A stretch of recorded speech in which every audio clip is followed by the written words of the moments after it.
in place. All right. Hi, boys and girls. It's Shane, and it's vampire story time. We're going to be reading classic vampire novels to you from 50 years before Dracula was written. But Varney the Vampire is on our list for today. And for those of you who may be watching this on a recording later and you want to jump ahead to the reading, that will be in 25 minutes. So 25 minutes from now, just skip ahead in the video and you can start watching the story. What will we be eating for Thanksgiving tomorrow? Well, I can assure you, whatever I eat for Thanksgiving will have had a mother before. We are carnivores. We do not eat plants. Only meat. Fortunately, Thanksgiving has a plethora of meats. So we will probably have some turkey and some roast and various meats.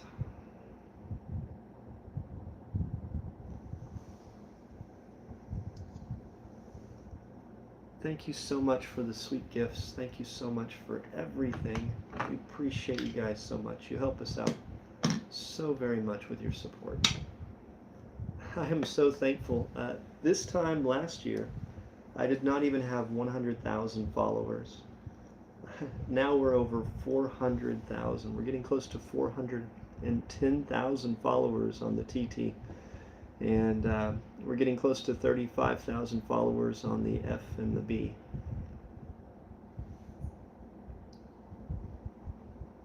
How many LLCs do I have? I'd say 5-ish now, 4-ish, 5-ish, something like that. I don't know.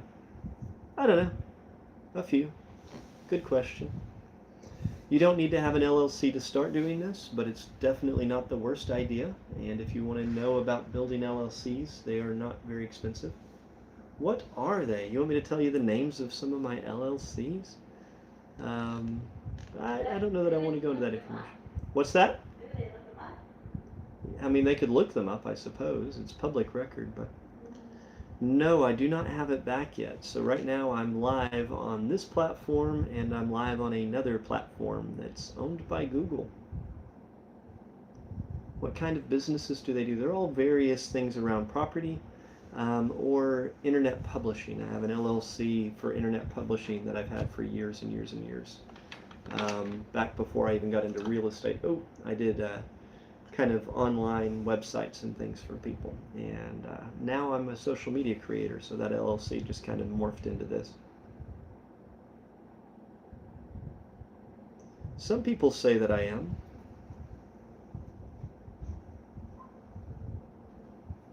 Welcome in. I appreciate you joining me.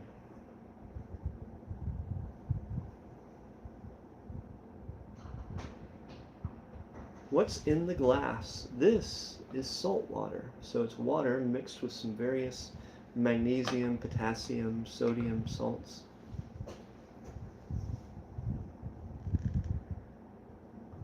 Do I make good money? I've never really made any money. I've known some friends that were into counterfeiting. It's just never been my style.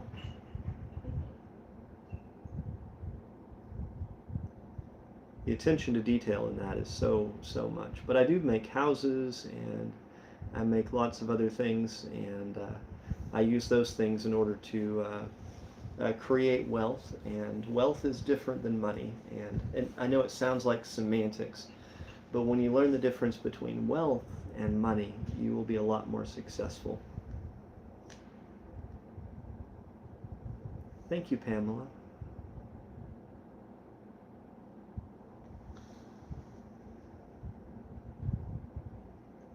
Raven is amazing. She's one of my tenants.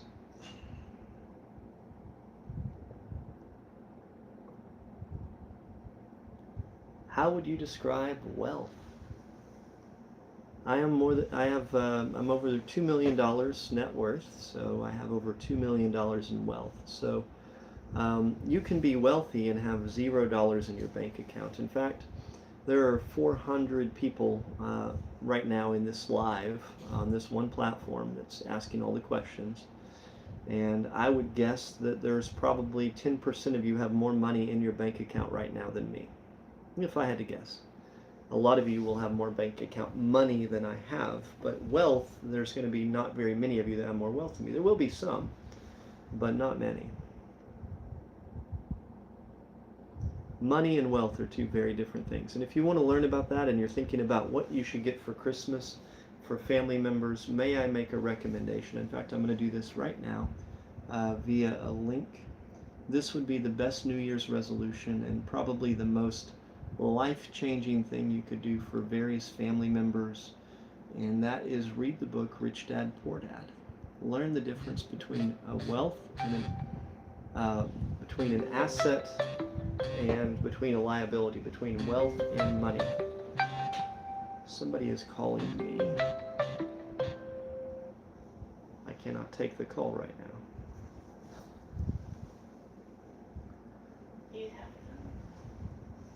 Just make sure your phone is nearby, dear, in case it's that call. Yes.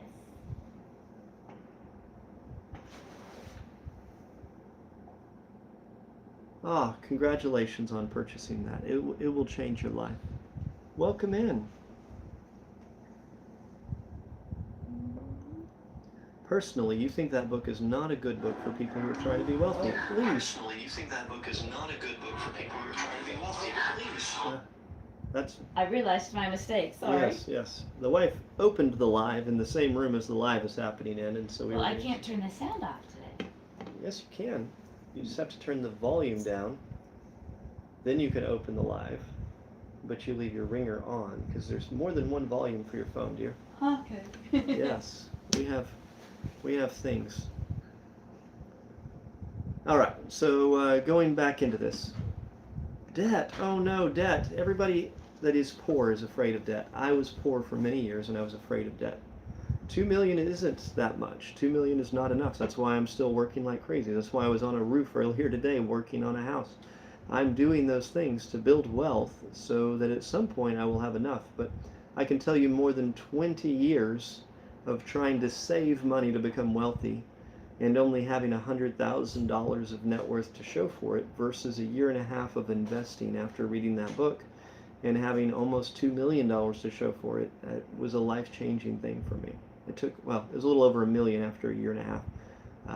It took me about 3.5 years to get to the 2 million mark. Oh, I was going to ask the person why they wouldn't recommend the book. Yes, I was curious. Why would you not recommend the book Rich Dad, Poor Dad? Student loan debt is one of the worst things that you can have. It's very rare that student loan debt is valuable. Most of the time the degree you get isn't worth it. And then you owe on it the rest of your life. But it's just a thing. How did you start? I started by playing a board game you can find on my TikTok showcase called Cash Flow. The Richest Man in Babylon. That's a classic. Classic. What are the benefits of drinking salt water? Have you ever drank Gatorade or Pedialyte? It says it has electrolytes. Electrolyte is a fancy word for salt. I'm drinking salt water, but without all the flavoring and sugar and color. It's just salt and water, but it's the same thing.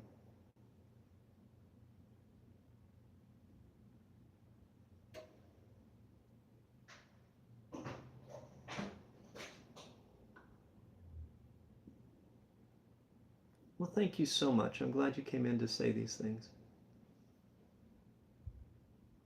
You're right, Anderson. I wear the same suit every other day. It's because your mother likes it so much, especially she likes it when the armpits get a little bit of my smell on it. She just nuzzles up to me. It's really weird and creepy.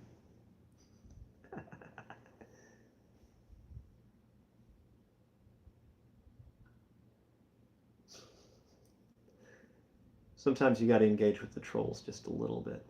Just a little bit.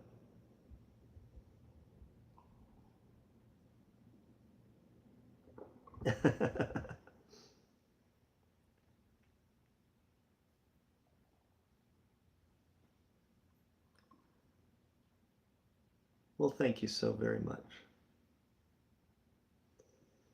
Man, your mother jokes are the only thing that kept me going on that roof. And two of the 5 people working on the roof with me were my kids, so it makes it even weirder and funnier to me.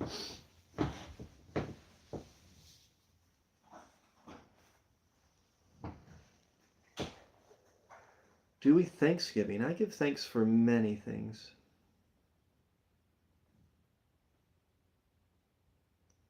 It's just salt water. Salt is another word for electrolyte, so yes, it has salt in it. I look like a vampire, you think, Dax? Well, that's an interesting thing. I can't imagine why you would think that.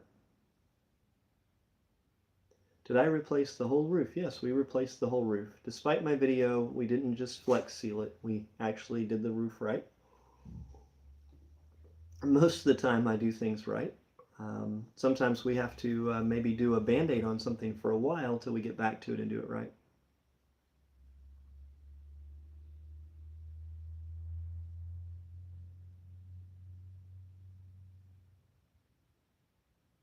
Aw, thank you for the hat and the mustache. That's a great gift.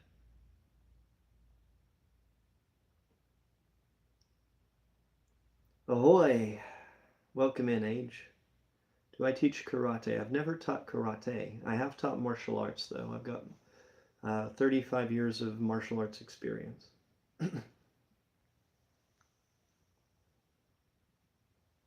I do not have to be AI, Elijah. How many properties so far? I have 20.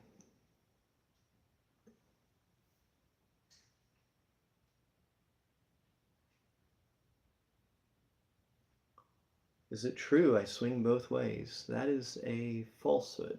That is not correct. Have you thought about doing audiobooks? Your voice is very soothing. Well, thank you very much. I don't know where I would find the time. How did you get 20 properties? Well, I started by playing a board game called Cash Flow. You can find it in my TikTok showcase. And also reading the book I currently have pinned called Cash Flow. Those were literally the 2 steps I took first, and they changed my life. I did not have credit. I did not have piles of money. I did not come from a wealthy family. In fact, I came from a very poor family. I'm going to add the game Cash Flow into the shopping here on TikTok just to make it easy for my TikTok followers. If you're looking for a great gift idea for Christmas that could change your family's future, this is what did it for me. I literally had no interest in being a real estate investor. I was building my little internet business, I thought, which was really just me having a job working on computers. But I was building that, thinking I could eventually become wealthy enough and hire enough people to be okay, which hadn't worked for 15 years I'd been working on it. I have no idea why I thought eventually it would get lucky. I was rolling the dice every day. My wife bought that game. I complained about spending $80 on it. I complained and said, that's too much to spend on it. She's like, Shane, I heard about it on a podcast and it's going to help us learn to make money. And I was like, we're not going to learn to make money from a board game, but okay, whatever. So we played the game. And like often in life, she was right and I was wrong. So I did learn how to make money from that game. The very next morning, I called my bank, and within 6, maybe 8 weeks, I had gotten my first investment property, and within a few months, I was a full-time investor. She was absolutely right. It totally changed my brain. One time. I didn't even get all the way through the game before I had changed it. Yes, I have some DSCR loans, and I have a great DSCR lender that I recommend if anybody needs one.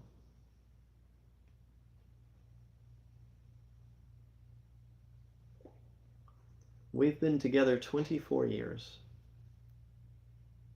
Send me a message, Mark, and I will send you a link to one that will give you preferential lending since you're one of my followers.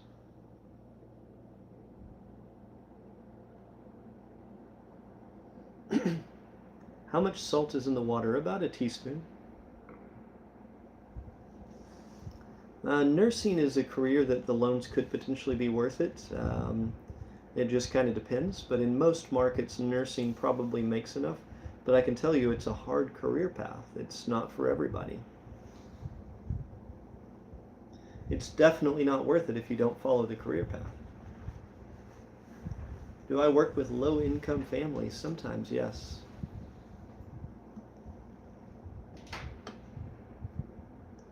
You make $230,000 this year, and it's brutal. Yeah, well,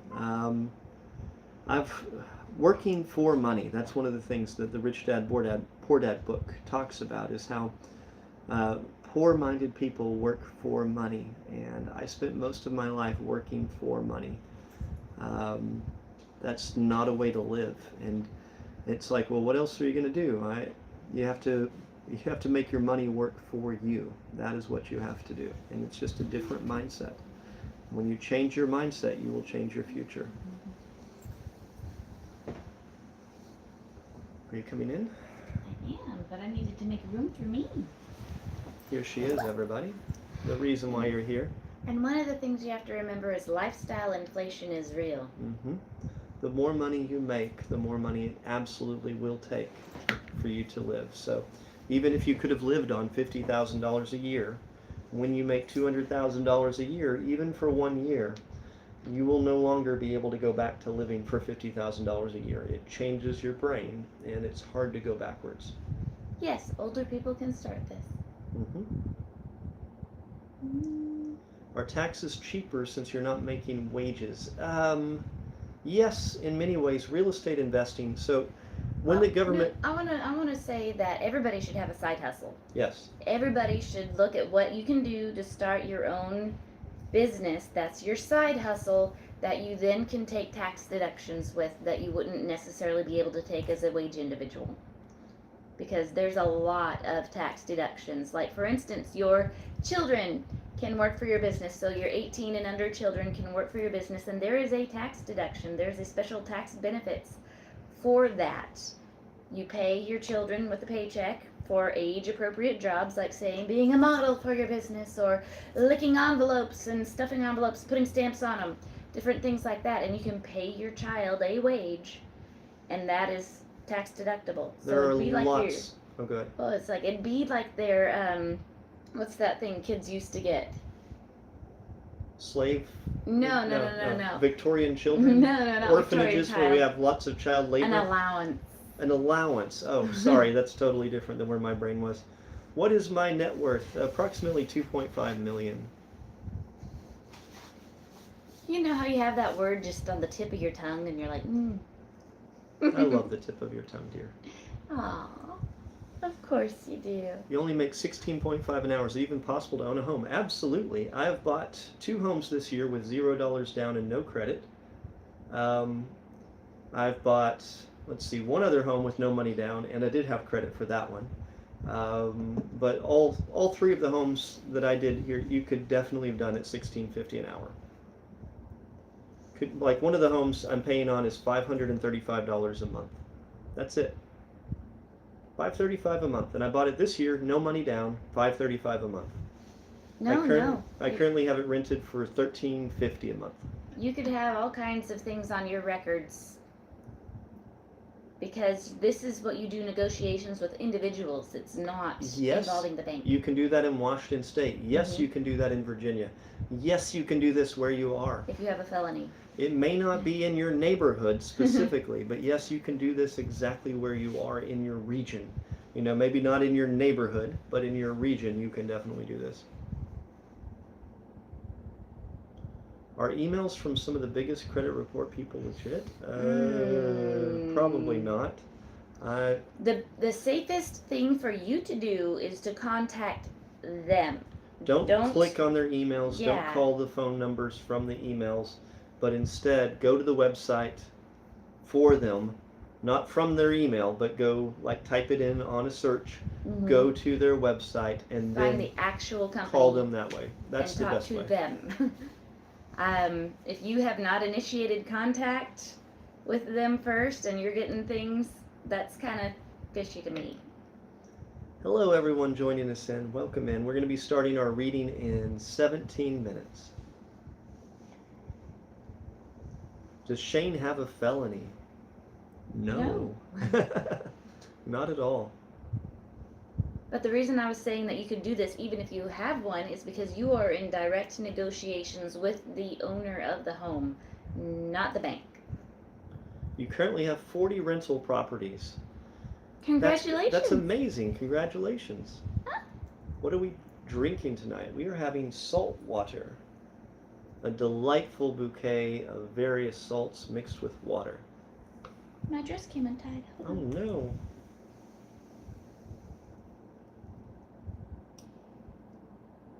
Well, it's on my bustle. My bustle skirt came untied. There. You make 20 an hour, located in Illinois, but I find bankruptcy. You filed bankruptcy in February. I bought 2 houses this year already that you could have bought with a bankruptcy. Like I could have signed the Creative. bankruptcy, could have signed the paperwork, the ink could still be wet on that, and I could have signed and bought that home immediately. That would have been totally irrelevant.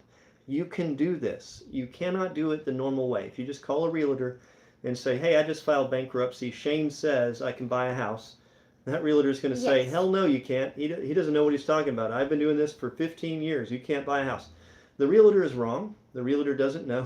And yes, it can do. It's but owner financing. it's going You to can be, do this. it's not just owner financing. You could do a subject to takeover. You could do several different Mhm. things. Like I've negotiated several of these deals. Some of them we've done this year. Some of them we didn't. There are many ways to buy a house. But not all of them are the way that you normally would do it. You may have to do it differently. You may have to do it for you. You may have to represent yourself and figure it out. Following people like me, though, we will teach you how to do it. So there's the owner financing where you negotiate directly with the owner to be able to make payments monthly. Mm-hmm. That's one way to do it. And then there's another way to do it where, like you said, the subject to takeover, where you take over their position on the loan. And so that one, yes, you would have to talk to the banks a little bit. Only in the USA. No, this is not only in the USA. Anywhere with English common law as the basis for their real estate, which is most parts of the world, you can do this in. You could do this in the UK. You could do this in Canada. You could do this in Australia. You don't quit looking for excuses for why you can't do this. I could go anywhere just about in the world and do exactly what I'm doing, almost everywhere. Filed bankruptcy and 2 days later driving a brand new car. Wow. It can be done. Awesome, Absolutely, awesome. it can be done. And here's the thing, like JSAP here has 40 houses. They say this. You meet people that go bankrupt that are wealthy, and 5 years later they will be wealthy again. If you meet poor people who win the lottery, 5 years later they will be poor again. Because it's not the amount of money you're starting with or the credit you're starting with, it's the decisions you're making. This happens over and over and over again. Starting now, what would you suggest? Read the book Rich Dad, Poor Dad. Play the board game Cash Flow. I think I still have it pinned. I'm going to need to take that off in just a moment. Those are the 2 primary things I would recommend because it's going to teach you how to analyze deals, how to make cash flow. That's what the game will teach you. The book is going to teach you the difference between wealth and money and the difference between assets and liabilities. And once you really understand that in here, not up here, but you understand it in here, you will behave differently with money. Wednesday nights at 7 p.m., unless there's some wild thing going on in our lives, we're here. 726 is a great credit score. At an early age, that's really great, especially if you're in the United States. Now, different countries have different score thresholds. I'm going to unpin this game. And, oh, I pushed the wrong button. Let me try that again. Do be careful, love. What? Pressing all the buttons. There we go. Then I'm going to push this, and I guess we're good. All right. Very, very good. Jen is gorgeous. She doesn't just look gorgeous. She is gorgeous. You know, I was going to try the bowl method today, and I forgot my bowl. I need to have a bowl upstairs. You're going to do a bowl cut? No, a bowl method. It's a way of playing with curly or wavy hair. Okay. Where after you've washed your hair, you fill a bowl with about, that much water. And you put in your leave-in conditioner, and you dunk your head in the bowl over and over. This is the real Shane McKinney, video watcher. This is! Yep, this is the one and only. You lost everything in 2000 when you had a heart attack. And how long did it take you to make everything, to become wealthy again, become independently wealthy again? Thank you for following. Thank you so much. Here in just a few minutes, we're going to begin reading Varney the Vampire. 4 years. This is 50 years older than Dracula. 4 years. Congratulations. What recommendation would you give a 16-year-old just trying to expand his horizons? Play that board game, Cash Flow. Look at it in my TikTok showcase. Understand the loan process in it. When you play that game and you figure out how to use the bank loan to make money, there's a bank loan function in the game. Once you figure that out, You're going to be light years ahead of everybody else your age. If I could have known that at 16 years old, it's like an infinite money cheat code to life. You're doing sign language? I said, "Hi, my friend. I'm happy you're here." Ah. I need to learn more, but I have a few words. Hi is easy. How do you all save? We don't save. We are not good savers. Savers rarely become wealthy. You can't save yourself to being wealthy very easily. There's always going to be an exception to that rule, but you have to spend your way to wealth. You have to spend money on things that are worth more than they were when you bought them. So when we get money, we spend it. I'm glad you enjoy my videos, Elia. Or Alia. Alia? I don't know. There's so many different ways I could pronounce that. Electrolytes, yes. You had a bank loan with a very good friend, flipped 2 houses, and it skyrocketed from there. That's exactly right. Mm-hmm.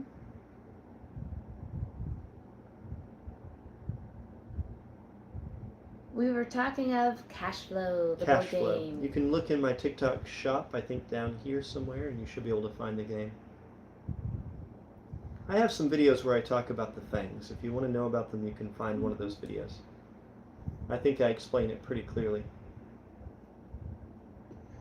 If by celebrating Thanksgiving you mean that we have in the past gotten together with family and eaten and hung out with them, then yes. If we're celebrating all of the hullabaloo, false history stuff, no. We've decided we're going to do a traditional American Thanksgiving this year, though, and we are going to go to Turkey. That's the thing that we're supposed to do on Thanksgiving, right? Right. Yeah. It's not going to be exactly on the holiday, but at some point we're going to go to Turkey for Thanksgiving. Well, I mean, the false narrative of it is pretty. Yeah. I would prefer that if that was true. Unfortunately, it's not. Yeah, I know. It'd be cool if it was true. You guys always look so dashing. People coming together. Well, thank you. People talking real nice. People having a good meal. Don't What's even have to my look favorite around. side dish to make? I don't make side dishes. Carnivore deviled eggs. That's your favorite one to make? Yeah, it's good. Actually, I like to make the turkey. Turkey? You consider the turkey a side dish? No, it's not a side dish, but it's delicious. Are we pilgrims? No, I wouldn't say we're pilgrims. We are the wonderful amalgam of the descendants of both people groups that arrived. You got my At vote the, for Fort at the Smith. meal. I'm the best option. Thank you so much. Now, I am a citizen of the Cherokee Nation. Yes. Have you ever seen Cannibal the Musical? We are Indian. CRTP. Cannibal the Musical. I don't know if I can use that word, actually. That's a funny movie. It is funny. It was Trey Parker and Matt Stone's first movie. It's a retelling of the true story. Of the Packer Party. Or at least, somewhat true. Yeah. Your family's Cherokee. Rock on, my family. We might be related. Sweet. Blackfoot. That's awesome. Well, thank you so much. I feel like we're the best indeed. If our family made a reality show, you'd be there to watch. Awesome.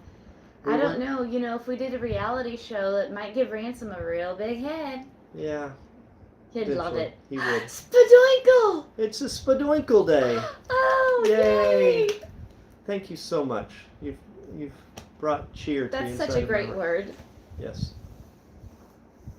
My heart's as big as a baked potato.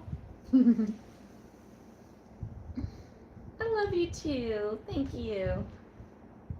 Are we going to watch Stranger Things? We've already watched it. I thought we already watched it. Did it not end? Is there more? We have no idea. We don't watch a lot of things Well, anymore. sometimes there's things they should just end, and it's beautiful. Like Heroes, save the cheerleader, save the world. What was that? The first 2 seasons. Then after that, they should have ended it. So somebody's noticing the ripples in the wine glass. That's That's just a dinosaur walking around outside making the ripples. It's okay. It's contained in a 10,000 volt electric fence. It's fine. Oh, there's a whole other season. Oh. The quality of TV shows has unfortunately gone down. Oh, wait, you were laughing. What are you laughing about? You didn't think I'd see the comment? Well, we saw it. We did. How can I stop overeating? Forget about overeating. Stuff yourself. Just eat only meat. Meat and high-fat dairy, nothing else. We don't eat anything but meat. Look, dairy, the high-fat dairy should still be in moderation. Yeah. Some Just butter. saying. Things Butter. like that. Yeah. I'm so happy for you, Roxy. So glad you're here.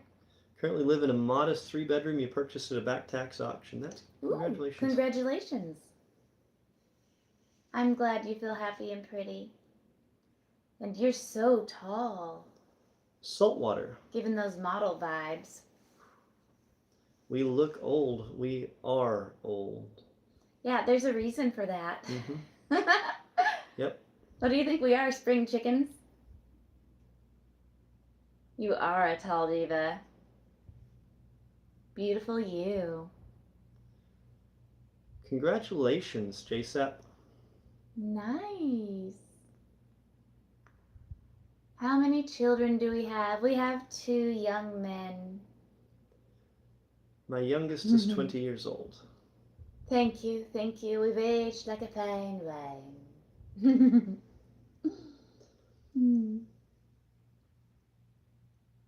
With the rude people here, you know, it just makes us appreciate the kind ones Thank more. you. I feel pretty, oh so pretty. I feel pretty and witty and bright. Yes, every I'm so 50,000 pretty. likes I will do magic for you. So I'll sing for you tonight. I feel charming and alarming. It's alarming how charming I feel.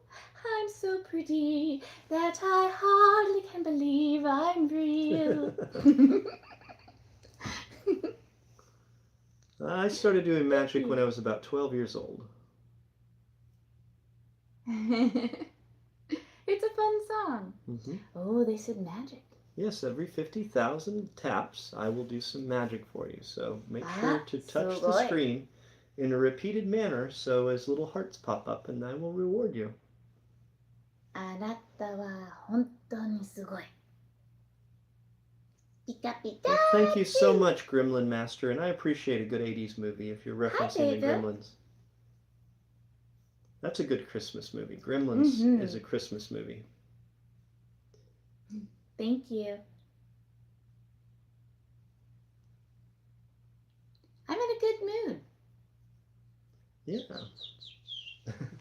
You get to eat food tomorrow, and you're not the one having to cook it.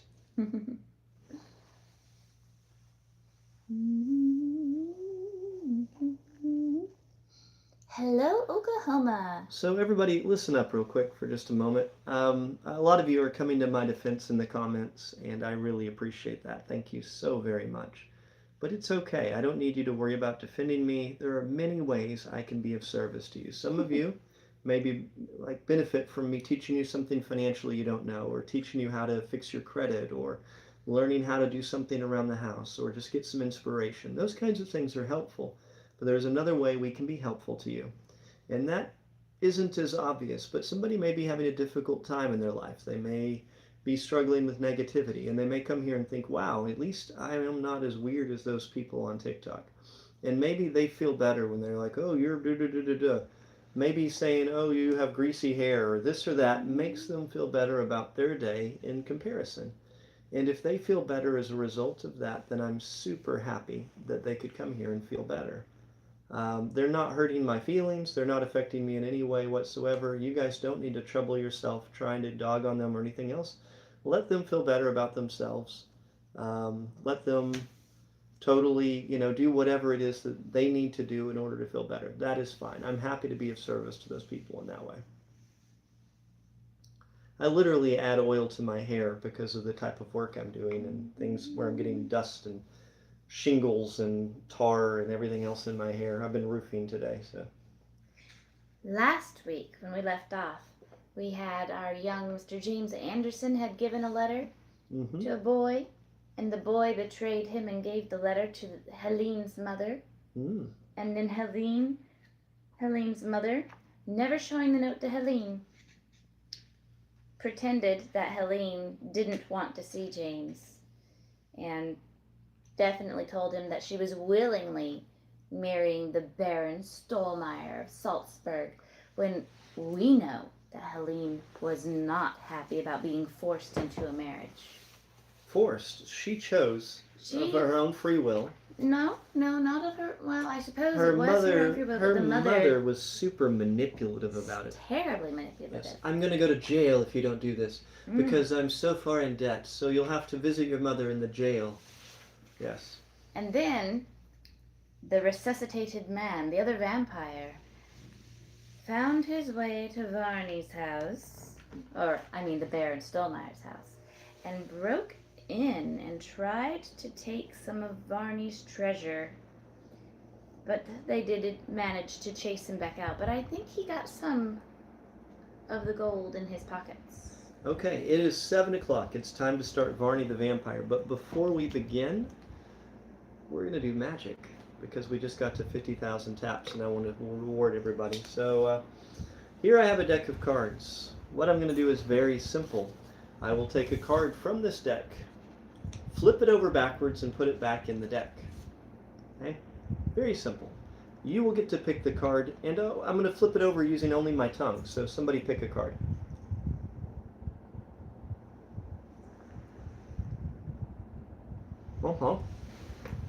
The Jack of Hearts. He's doing the Jack of Hearts tonight. How wonderful. He's very talented. Hello. He's doing the Jack. The Jack of Hearts is who he's looking for with his magnificent tongue. So magnificent. Let's see how this goes. See if you can spot that. And then Jack of Hearts in there.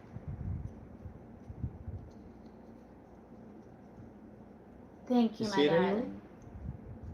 See this one right here? See that one?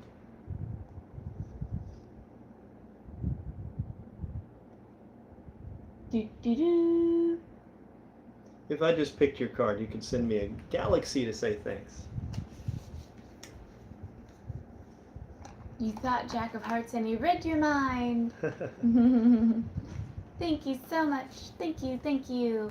He has a very talented tongue. Ladies, expect better from your man.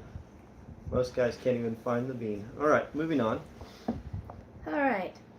Mr. Shane doesn't have any lines tonight. Oh, that means the whole time she's reading, I'll be able to communicate with you. Unfortunately, it also means she won't get as big of breaks when we're reading. He is expecting a phone call, so at some point he may have to step out. Yes, and we will see. It's a phone call regarding trying to get my account back in my name from the imposter that has gotten me banned. So for those of you who know that drama, It's been a little bit, so I don't know how long that other platform keeps your pictures and all of your things that you collected over the years, especially since his account was from 2009. He's been posting on it relatively consistently from 2009. And then they just whooped it away. I have no idea if there'll be anything left of that one. it still exists. I just don't know if I'll be able to get it back. Are you having trouble there? It's just the distance there. Got it. Now we're good and clear. Okay. All right. So here we are. Jack Pringle, like other men, was subject to the vicissitudes of the passions which placed him under a certain string of circumstances that produce results quite at a variance with those which are usually anticipated when an individual enters upon the pursuits of the tender passion.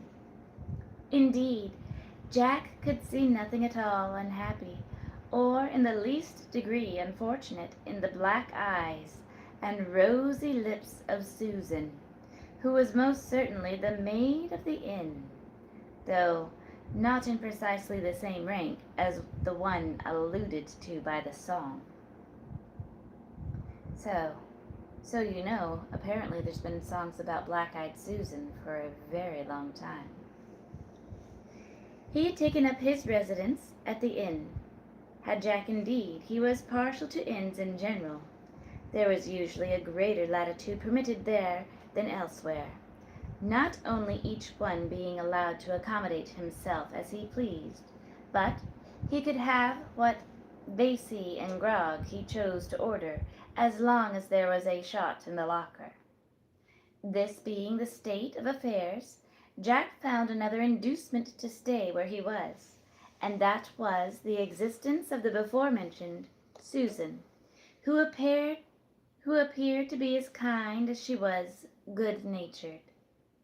She never refused to answer Jack's call, and when she came she always said, "Oh, what did you please to want, Mr. Pringle?"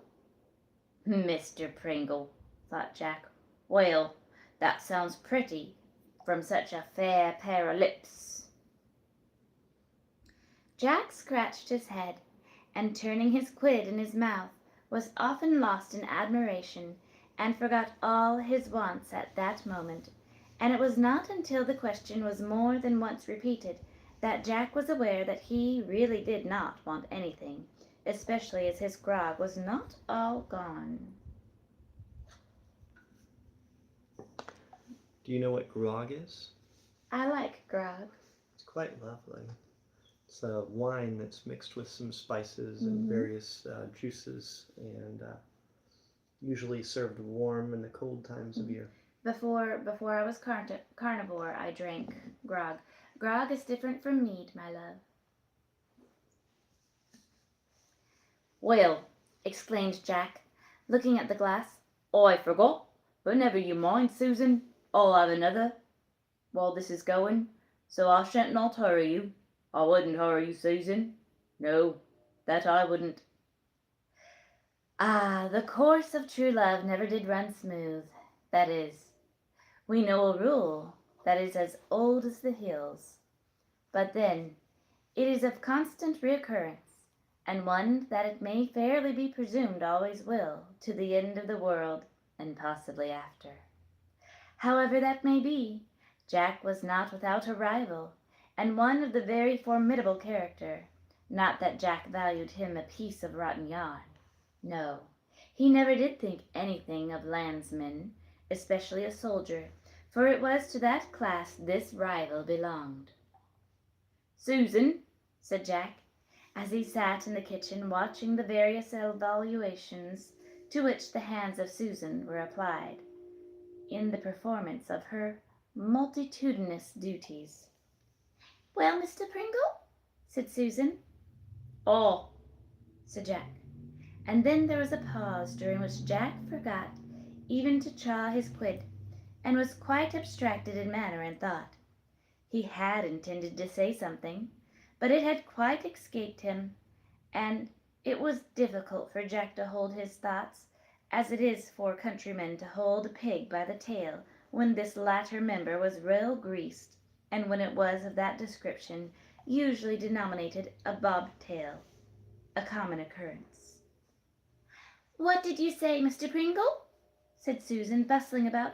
I'm sure you were about to say something. Well, I suppose I was, said Jack, but I don't know what it was now, but perhaps you do. How should I know? I can't tell what you're thinking about. What made you think that? Well, because your black eyes seem to go through me, Susan, like a 42-pounder. I'll tell you what, you ought to know what I want to say, because I'm always thinking of you. Are you, though? Oh, yes, I am. You're a light craft, a rare pretty figurehead that you'd make. Oh, Lord, Mr. Pringle, said Susan. Well, you would, though, and I'll take 3 dozen and never wink, if there's one to be found half as handsome in the whole British Navy or in any other. Oh, to think That I should be called a figurehead? Well, I declare, I never heard the like. Why, what will you not say? I never thought that of you. Why? Said Jack, who was very much bewildered and didn't know precisely what to say. The turn in the compliment had taken was one he couldn't understand. Why, you see, Susan, the figurehead is the beautifulest part of the ship, except maybe her rigging, her portholes, her sides, her trim. But then you see, them things ain't no manner of likeness to anything human, especially you, Susan. Ain't they, Mr. Pringle? Well, you knows best, but I dare say it's all right, for you must know best. But my cousin says that I am more like the Venus de Medici. More like that than anything else. Jack just stared. Who? He inquired, with his eyes opening very wide. The Venus de Medici, said Susan, speaking in a very slow, empathetic manner for Jack's behoof. Well, I don't know her, said Jack. I'll go bail there ain't such a ship as that in the Navy. There never was such a thing heard of unless some of them darned French craft. But your cousin ought to be well cobbled for saying you are like anything French. Why, you are true blue and no French about you. Is there, Susan? Oh, well, I don't know, but I never heard there was, and I don't know if there is, but that's what he said, and he's been a long way. Well, who is he? Said Jack, laying emphasis upon the last word to indicate that the sound was displeasing. Oh, my cousin. Well, but who is your cousin? Inquired Jack. Have you seen him very lately? Oh, yes, I saw him this morning. His regiment is quartered only a few miles from this place. Oh, said Jack. He's a soldier then. Why, yes, he is. He's a horse soldier, added Susan. A horse marine. Well, I know 'em afore today. They are rare, a lot to lie and gallop away. But Lord bless you, they never lay alongside an enemy till you've beaten him. Oh, no, and they can't do that. Well, he'll be here tonight, said Susan. You shall see him, Mr. Pringle. He's coming all this way just to see me. To see you, said Jack Pringle, who was much displeased with this piece of particular attention to the cousin, and he could not help saying so. Oh, but he is my cousin, and you know one cannot refuse to see one's friends and relations. Besides, he has been at all this time very kind and good-natured to me, so that I cannot do otherwise than receive him kindly. Well, to be sure, said Jack, by all manner of means. Only we must understand each other, Susan. There can't be more than one captain about at a time. How very odd of you to do talk, Mr. Pringle. My cousin will ask you what you mean. Will he now? Said Jack. Well, he may do so if he likes, but my lingo will be as good as his, and I'm sure. But we shall see him, however. But Susan, you don't care anything about him, do you? Oh, not a bit, Mr. Pringle. Only as a cousin, you know. Oh, well, very well, said Jack. I don't care about that a bit. But if so be you's going to carry on any games, you know why I won't stand it. Oh, honor, said Susan, looking tenderly at Jack. Honor, you know. Do you think that I could be capable of doing so? No. I never do anything unbeknown to a person. No, I say. Let all be fair and no preference. Well, but I want all fair. I should have no objection to this little preference, too. Don't you give no preference to me over a soldier, Susan. Well, I don't know, said Susan.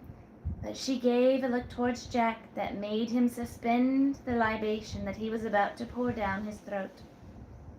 Oh, I see how it is with you, Susie, said Jack, becoming more familiar and pleased, for Susan's black eyes had a magical effect upon Jack, and he felt as if Susan must love him as much as he loved Susan. Her eyes told him more than her tongue. Jack was quite sure of that. "Well, when is he coming?" said Jack. "Oh, tonight.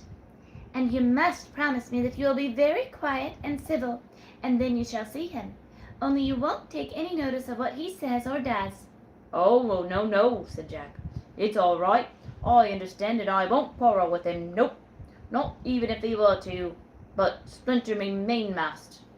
If I could stand that." "Stand what?" inquired Susan demurely.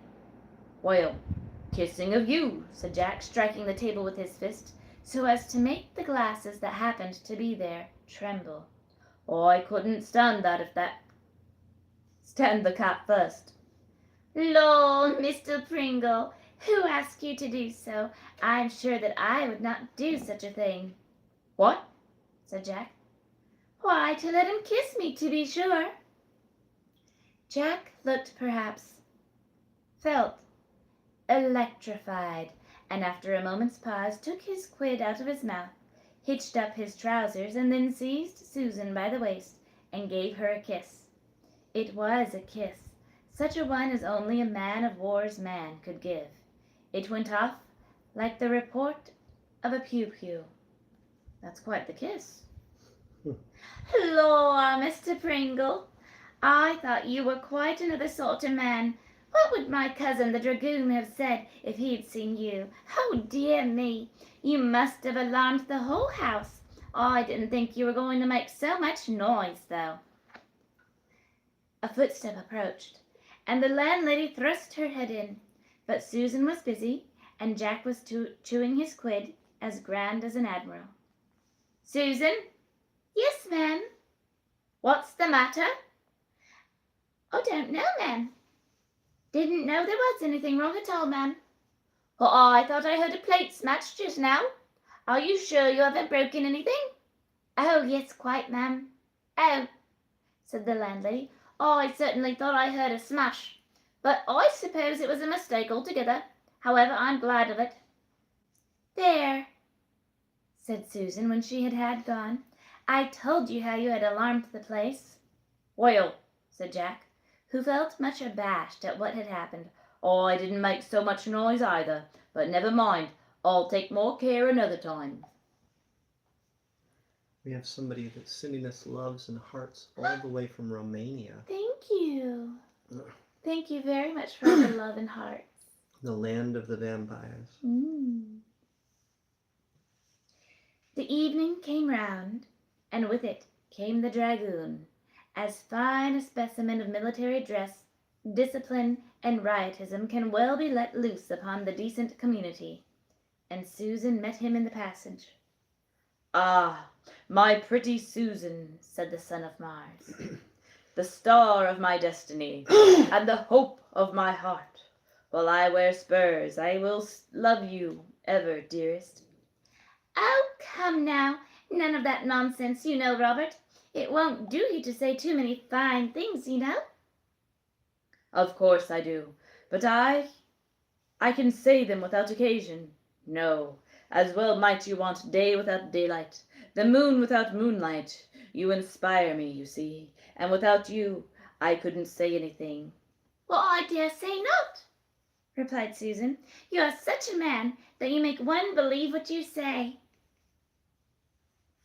"You ought, since I speak the truth and nothing else. But come, we'll go in. I want to talk to you, Susan. I came on purpose to see you.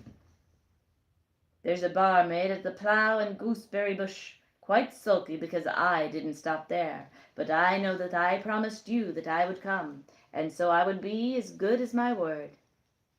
"Are you sure that she was sulky?"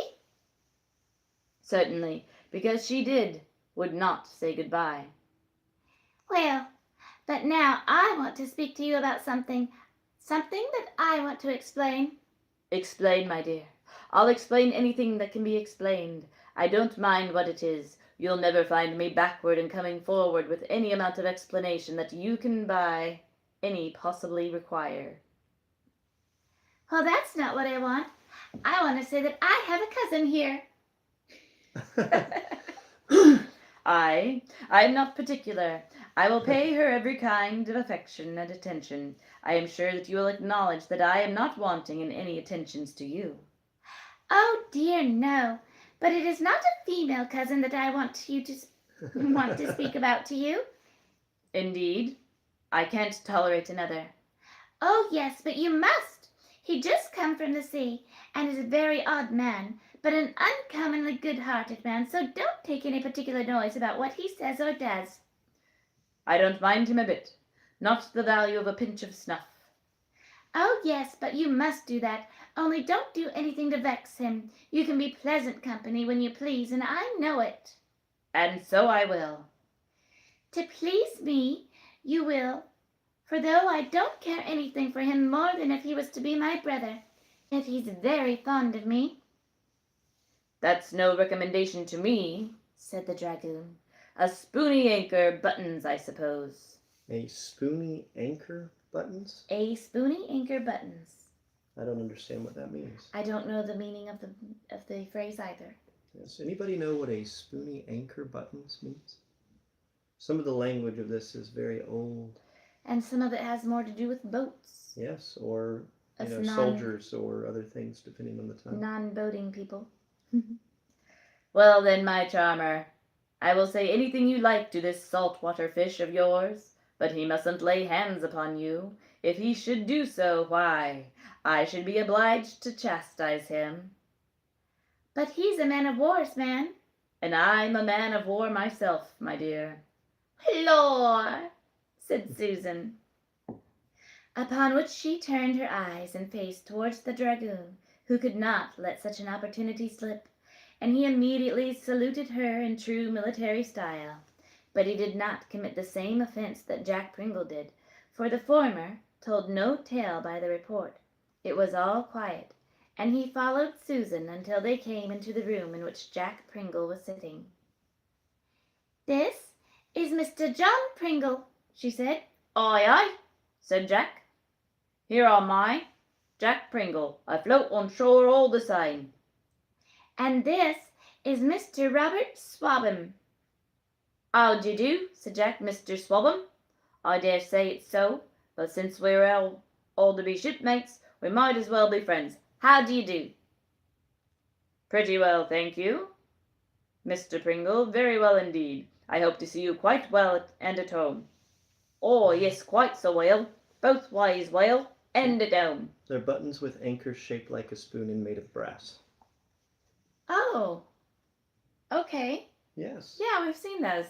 Okay. Spoony anchor buttons. Gotcha. The devil? Why, yes, we call him Davy Jones, but then I suppose you have one on purpose in your line. Why, there's a little of the devil in us, that is pretty well admitted on all hands, and that's as much as we have any wish to have in a way of connection with the gentleman whom you name. Aye, aye, maybe you'll know more on him afore you're done, but no matter. Sit down, messmate, and we can discuss a can of grog, I reckon. Yes, easily I can do my duty in any point, friend. You may best please, facing an enemy, drinking a can, or kissing a lass. What more can you say? Well, I can say the same about myself as some. I know I can testify if they chose to speak, said Jack, who gave a sly look at Susan, but at the same time she nearly fell laughing, which reminded of Jack's tremendous smack, which the landlady mistook for a smashing of crockery. But howsoever, cried Jack, who had relapsed into a grim smile, we'll have a can together. Very well.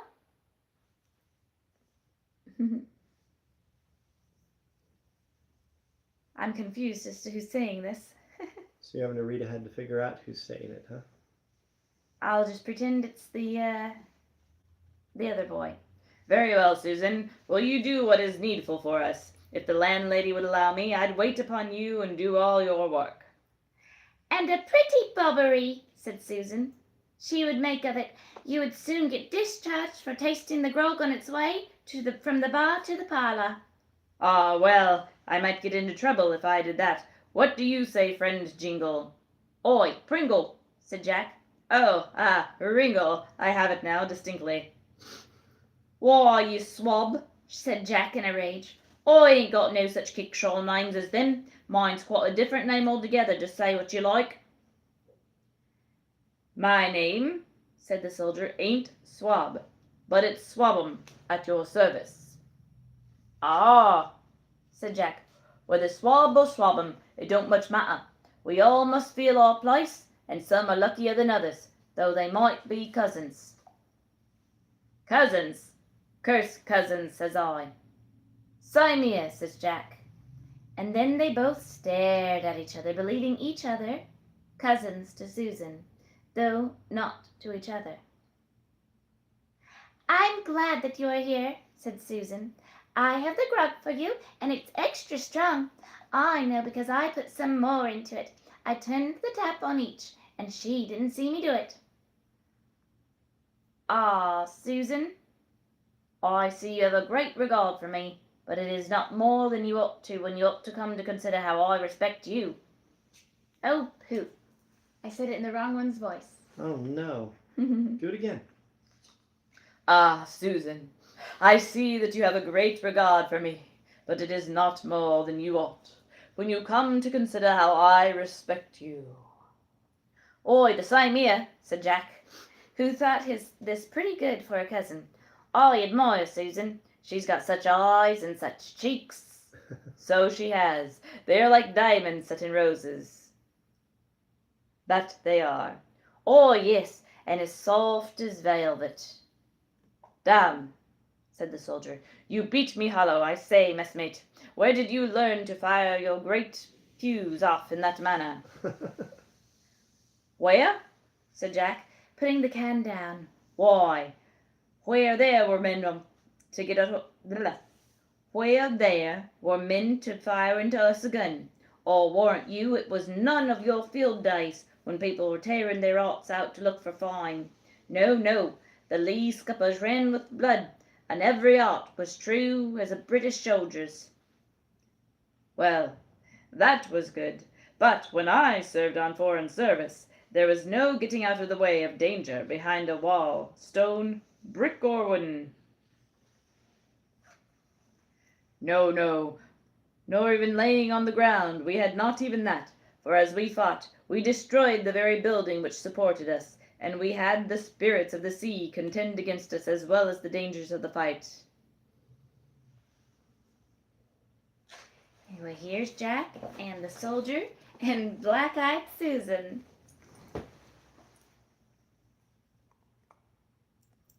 We got a picture. I am reading Varney the Vampire. Welcome in, everyone. I do magic at every 50,000 like totals on our TT platform up here. So if you tap, it helps us, and we will reward you. Well, very well, said the soldier. But danger is danger, and there's an end of the matter. Only I wish that there was no such thing as bad grog. Oh, well, that's a great evil. Why, what'd you think we did in Portsmouth the day after we landed? The landlord gave us bad grog, and how do you think we served him? Why, we made him drink till he was so drunk he couldn't lie down without being afraid of falling, and then we cut his hair all off.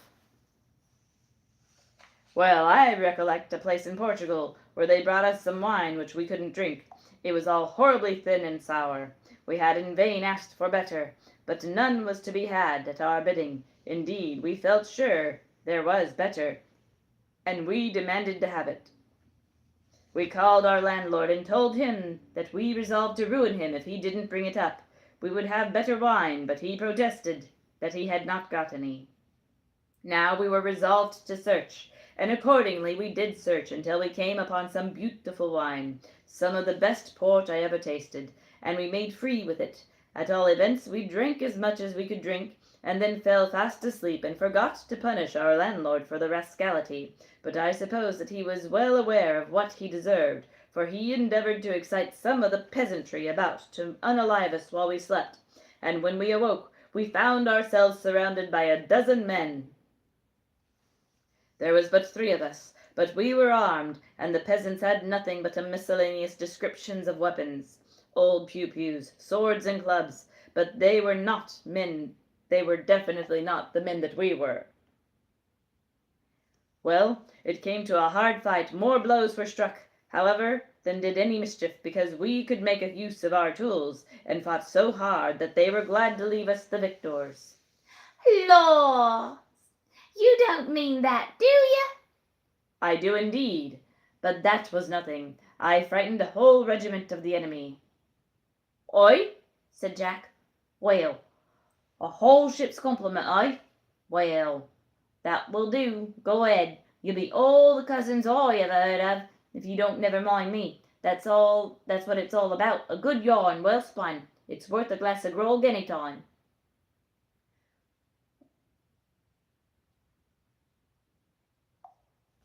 Sorry, it's a little bit difficult. Trying to tell who's who? The artist, I think, could have wrote a little bit more tips for me to be able to know. I'll pretend it's Jack. "Well, I'll tell you all about it. It's sooner told than done. I can tell you, but never you mind, Susan. Don't be frightened. It's all in the past now, though it were true. But the best things must have come to end some time or other, as this had one. I was serving in Spain, and I fought against the French then, and thought that to say that you may depend on us."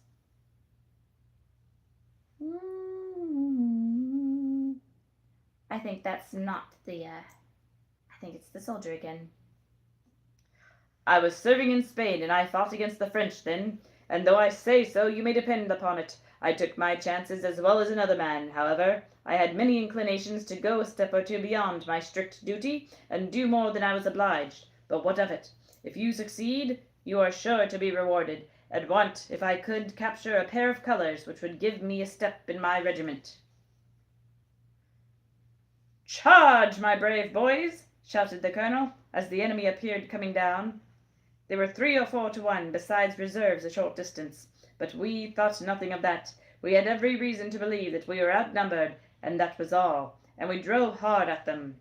It was a glorious sight to see us full tier at the heavy-armed cavalry, in squadrons, but they had an advantage of weight and number of men, yet our shock was so great that many of the enemy were thrown out of their saddles, and many more were unalived. We hewed and hacked at each other for some time, until, in fact, the enemy began to give way. As soon as we began to find out, we urged our horses on, and ourselves to strain up the utmost. We forced them back, and they began to turn about in earnest and show us their heels. Unfortunate for us, there were no other troops at hand to support us. I say unfortunately, for while we were engaged in beating a larger force than our own, and which even then outnumbered us, we were taken in the rear by the reserve, and many men were cut down before our men could be called off. Among those who were taken prisoners was myself. I had received one of 2 severe wounds, which were indeed considered mortal, but which were not so dangerous as they were believed. However, as I kept my saddle, I was taken prisoner. Indeed, I was unable to offer any resistance. My eyes were filled with blood. "Oh, Lord, how dreadful!" said Susan. It was dreadful to think of it then, but I did not. I was too much occupied with my desire to do my duty, so heated and excited, to think anything about it. I was dragged away. Then what became of me, I don't know, but I have some recollection of having a cloak thrown over me. A cloak. Cloak, clock, what's the difference? Had a cloak thrown over me, and I rode away in company with them. I know we went away very fast, for they dreaded another charge of our men, and they had succeeded in escaping and reforming, and they were hovering, reinforced upon the matter. Well, that night, as I was deemed too badly wounded to give them any trouble or attempting to make an escape, they let me lie in a stable. I fainted away, and after several attempts to restore me, they left me as a hopeless case, but it was no matter to them. They didn't grieve. I wondered in my own mind as to the reason of their doing so much, but I suppose it was that prisoners were at a premium with them at that time, and they were anxious to return as large a number of prisoners as possible, and upon the principle which induced the elderly dame to attempt emptying the sea with a teaspoon, that every little was help, they thought that if I lived I should be one more, and where the numbers were small, one was of importance. They gave me up as a bad job altogether, and after they had rackled me up their horses, they sat down for the evening to their meat and their wine. They had been all conversing together, but they were about to lie down and have some sleep, when suddenly I awoke from my trance and walked out without at all knowing what I did. The men stared at me and shook like so many aspens, but I did not stir, till one of them said, "A ghost! A ghost!" This had the effect of clearing the place, for they all jumped up and ran away from the spot, leaving me the master of the place, and judging that I was alone, I very soon made my way back to the quarters of the English, and got to the quarters of my old regiment, where I was kindly received, my comrades having given me up as lost. "Well," said Jack Pringle, "you were very nearly gone, certainly, though you weren't quite a ghost. But that ain't half so bad as a fire ship, especially in towing a fire ship among the enemy. I was once on an expedition, that sort of when I was in the Mediterranean." "Oh, Lord! A fire ship, what is that?" inquired Susan. "A shipload of fire, with lots of combustibles," said Jack. "It's a thing that won't do for playthings. Well, the enemy had several, and as we came up to them we found that they had the wind in their favour, and the first thing they did was to put out several of these fire ships, but the wind was not direct for them, it was shifting. Well, we were ordered to man the boats, and to tow the fire ships back against among the enemy. You may be sure they didn't like that, especially when the fire ships blew up. They did so with their dreadful explosions, setting fire to friend and enemy and blowing them out to smithereens. This we did then, and as we towed the vessels along, we were fired at a pretty smart rate. I can tell you why. The very sea seemed to boil around us." "Oh, Lord!" said Susan. "How dreadful! Why, it's horrible here when the pot boils, and heaven knows what it must have been there. Why, I'm sure I wonder how you escaped being scalded." "Why, some of them did get unalived. My starboard man was plucked through the head, and one or two more went on an errand to Davy Jones." "It was lucky for them," said Susan, "that they were sent out of the way when there was so much danger going on around you. I'm sure that I should have been glad." "Maybe so," said Jack, turning to his quid, "but I know this. Them as was sent upon the errand never came back, evermore. There they stayed away altogether, many of them becoming food for the sharks. However, we towed away, and breeze shifting, we got pretty well among them, and then we left the fire ships where they ought to be, among the enemy. Well, we had a hard pull to get back, and there being 5 or 6 ships firing broadside after broadside at us, but they never hit the boat. The other boat they did hit, and shot, and Pewd went clean through her, and she went down into the deep water." And what became of the poor men who were in it?" inquired Susan, horrified at the detail. "Well, some of them were drowned, and some were saved," said Jack, "but we had scarcely reached our own vessel when the fire ships blew up, setting fire to and damaging several of the enemy who were near at hand, and covering the sea with bits of burning timber, and many fell into the ships, setting fire to their rigging and knocking men on one head and doing a world of mischief besides." "Oh, goodness me!" said Susan. "What a dreadful thing, to be sure. I should not like to be near a fire ship. At all events, Mrs. is quite fire ship here." Her boss. There were but few observations to make. Jack thought that he had quieted the dragoon, and had given him a dose of salt water, and moreover, Jack ogled the maid of the inn in such a way that speedily brought the military hero to a sense of his danger.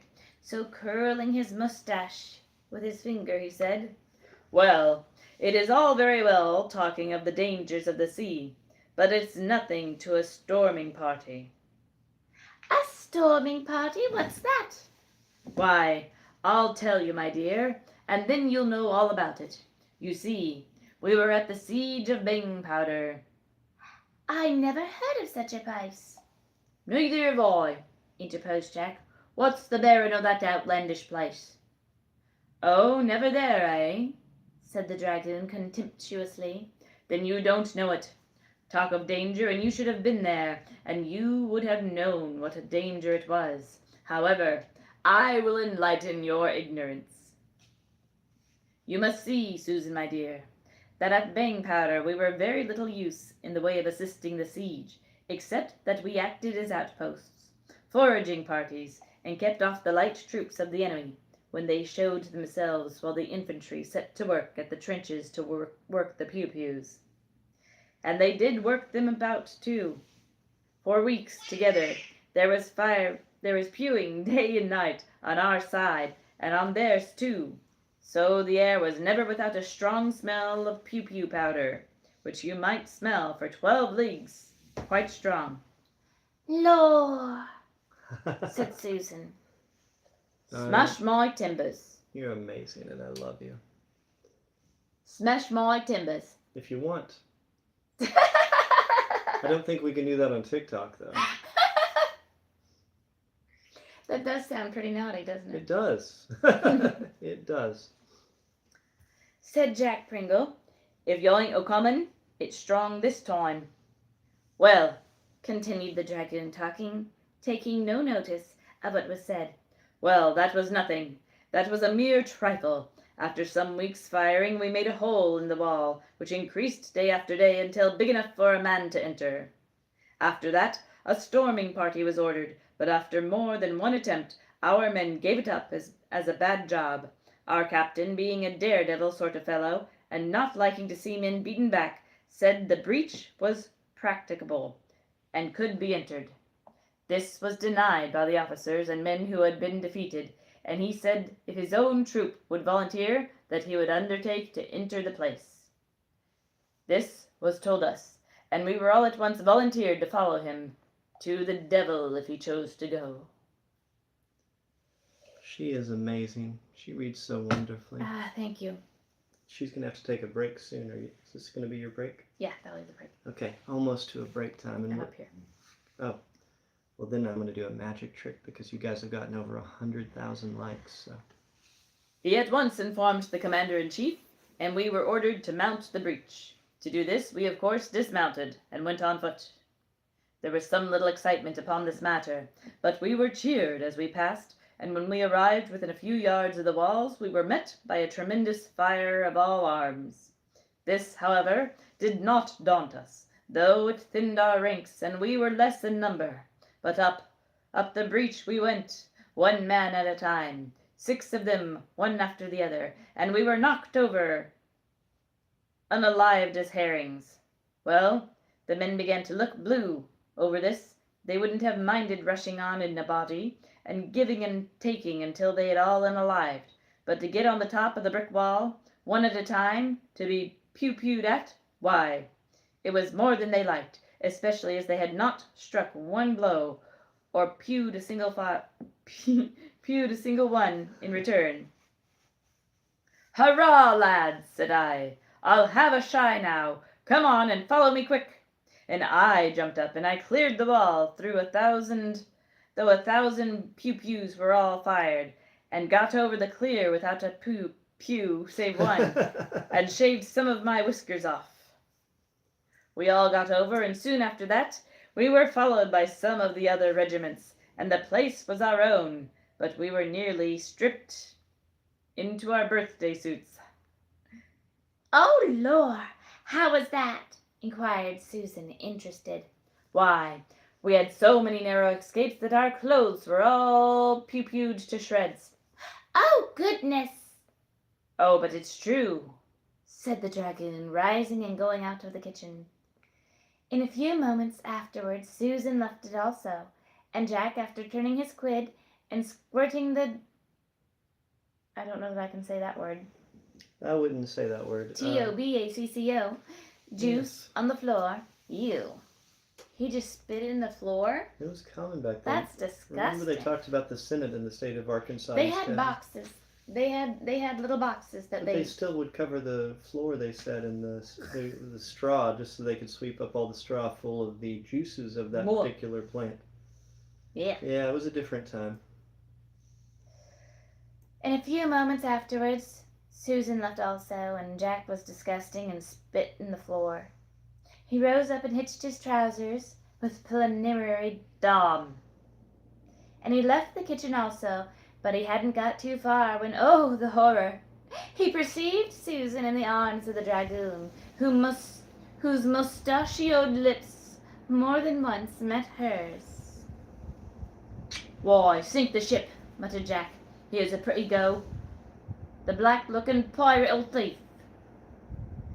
But Jack's peace was soon held, and he listened to the assignation which Jack was determined he would keep himself, to the discomfiture of the dragoon. Having made up his mind upon this point, he returned to the kitchen, and Susan also in a very few moments, but Jack pretended to be asleep, and wouldn't speak to her, because he thought she hadn't behaved well in this affair of the dragoon.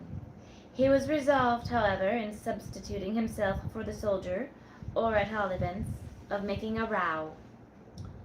Thank you, everyone, for hanging out with us. We're over 100,000 likes, so we're going to do a Thank you. magic trick. We do a magic trick every 50,000. I think we'll do this one. So, everyone, I'm going to break a couple rules of magic for a minute while she rests her voice. I'm going to encourage you to try to figure out how this is done. I'm going to do this several times. I'm going to do it very slowly.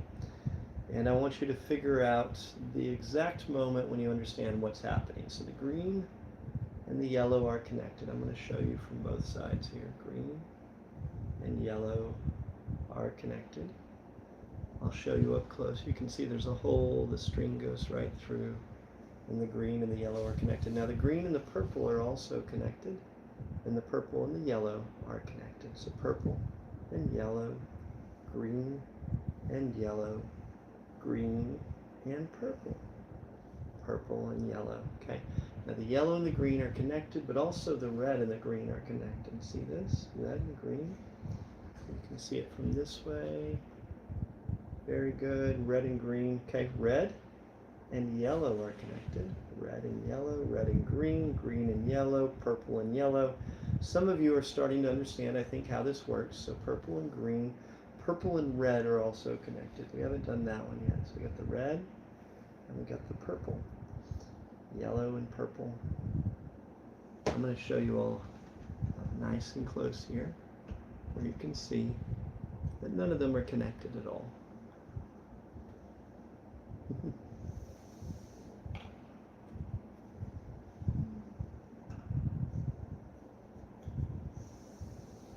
Oh. The time came, and Jack stationed himself upon a position where he could with ease lift the dragoon into the water butt below, in case he offered any opposition to the substitution before named. The moment came round, and the dragoon was seen slowly and cautiously mounting the way to the window of Susan. It was a kind of leads just above the water butt, accessible by means of some wooden steps. "Avast there," said Jack, when he got up to the level at the top. "What do you do there?" "What's it to you?" inquired the dragoon.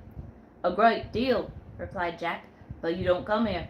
I heard all about it, but I'll tell you what, you ain't coming here at all events." "Oh, but I am." "Don't attempt it, or I'll sink you, I will. And all that's good, so keep back and go away." "I'll see you unalived first," said the dragoon. "I have mounted a worse breach than this before today, but I suspect there isn't much danger here." He ran up, and soon faced Jack, who seized him round the waist, and would have lifted him up in his arms, and could have thrown him into the water butt, only Jack's foot suddenly slipped, and he fell down, the soldier upon him, who in an instant regained his feet, and rolled Jack over and over until he came to the water butt.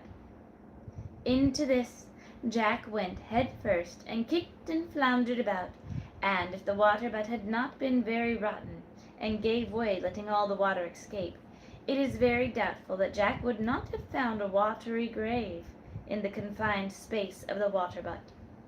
As it was, he was more than blind and breathless, and sat down in the midst of the water on the stones to recover himself from the immersion that he had just undergone. That's the end of the chapter. Mm-hmm.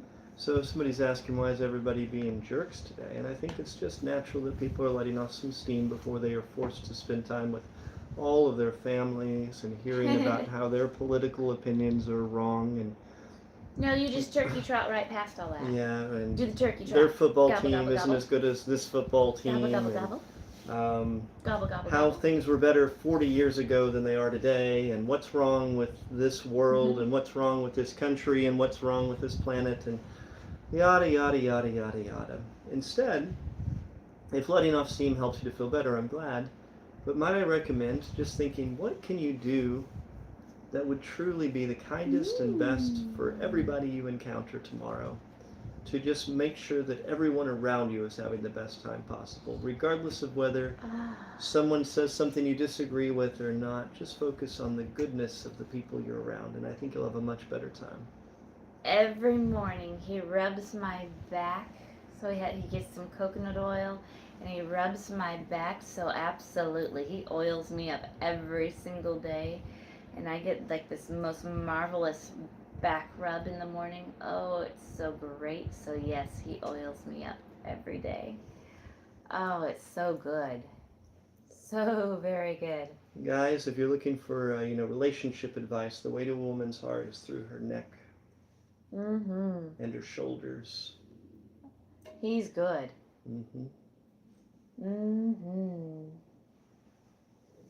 Thank you so much. I'm going to rest my voice a little more, and then we'll start on the next chapter. But just so you know, the oil on the back for a back rub is very nice.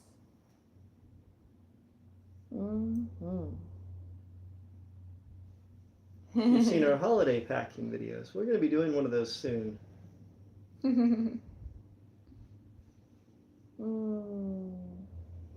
Those are coins on her necklace. Coconut oil is pretty nice for massage. And it's also a hypoallergenic friend to all of us ladies. All right, I'm going to talk for a little bit so she can rest her voice.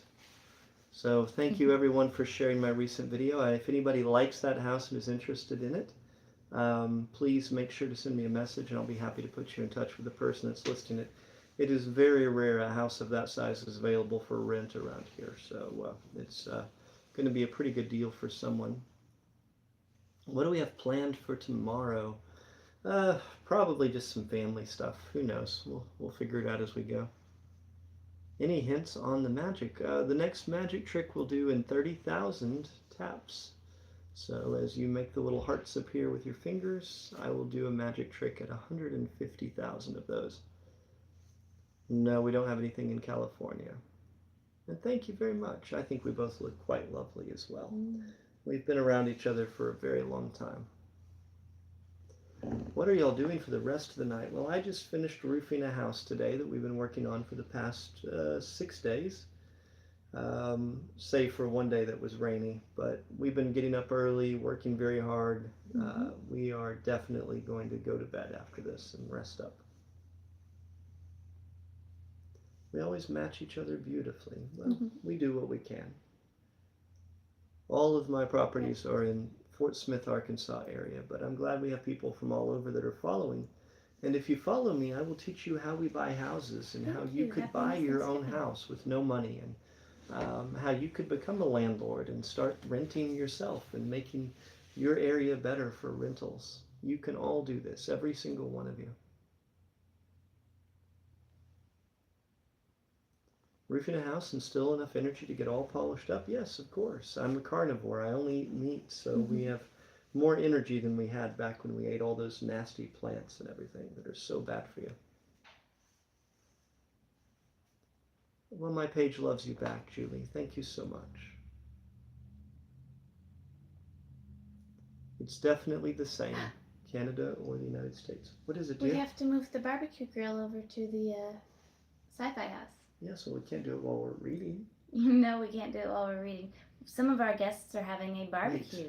Maybe we can do it while we're reading. I have a brilliant idea. What if I outsourced it to our children?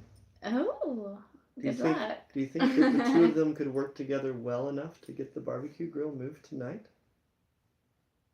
What do you think, guys? They're brothers. Are you sure that you shouldn't be participating in this? I'm just At kind of least curious. getting I'm it just down kind the of curious stairs? how they would handle this. It's not that heavy of an object. Moving it is easy. Just their coordination, skill building. It could be like a trust fall in a business thing, right? Okay, go for it. I'm scared. I'm gonna go try. Wish me luck. Oh my goodness.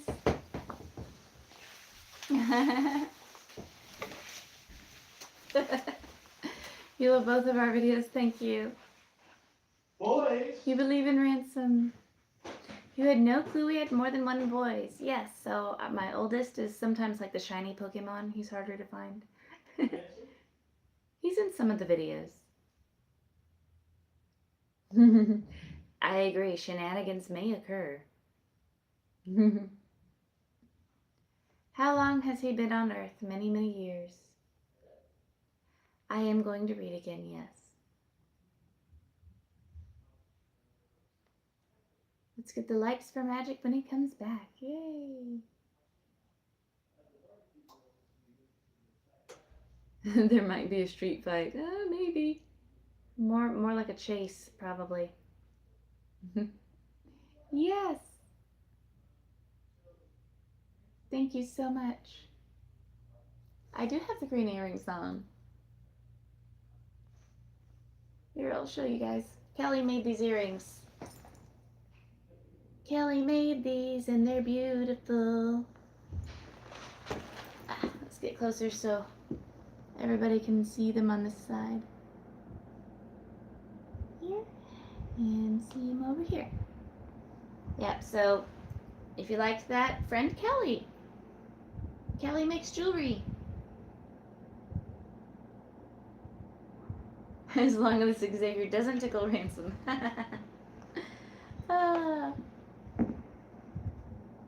How does his vampire fangs stay on so well? They're his teeth. Your birthstone is emerald. Wonderful. Do I celebrate Thanksgiving? We are going to have family over and eat some food. Hang out. How many Victorian style houses that we have? One Victorian house and the rest are Edwardian, and then some craftsmen's. We have several craftsman style houses.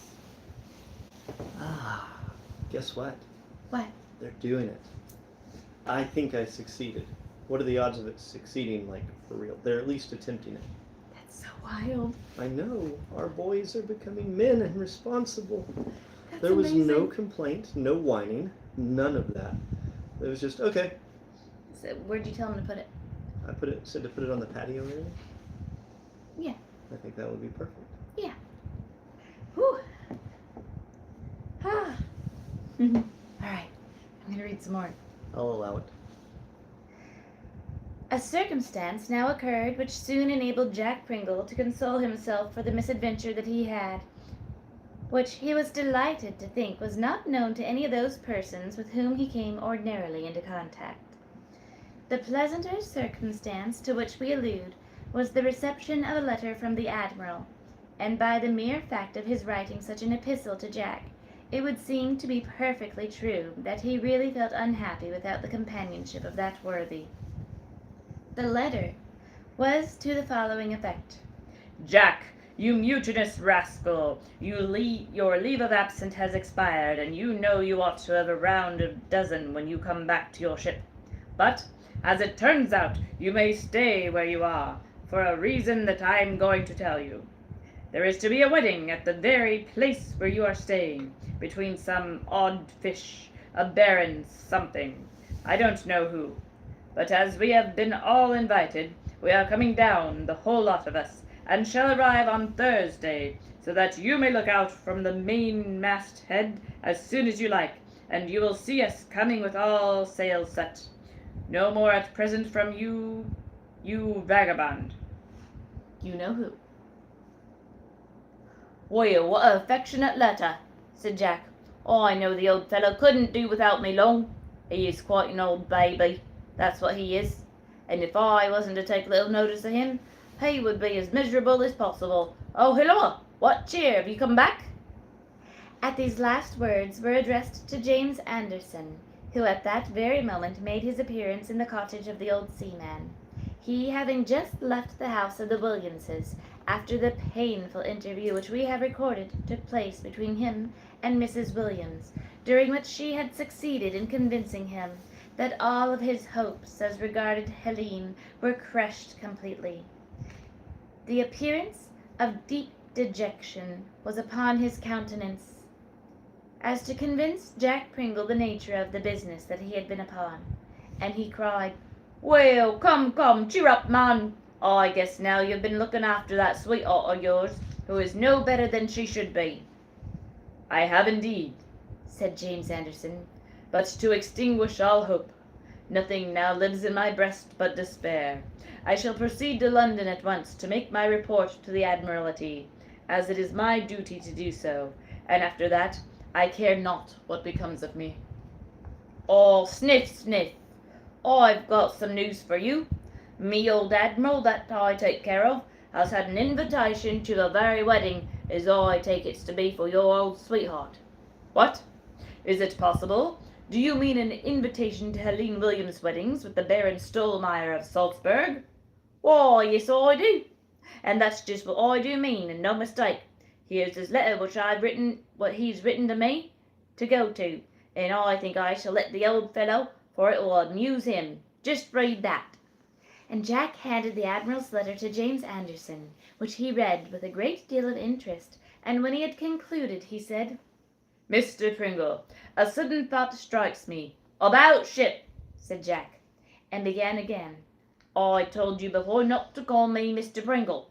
I cannot stand it. Call me Jack, and then go on telling me what your sudden thought is."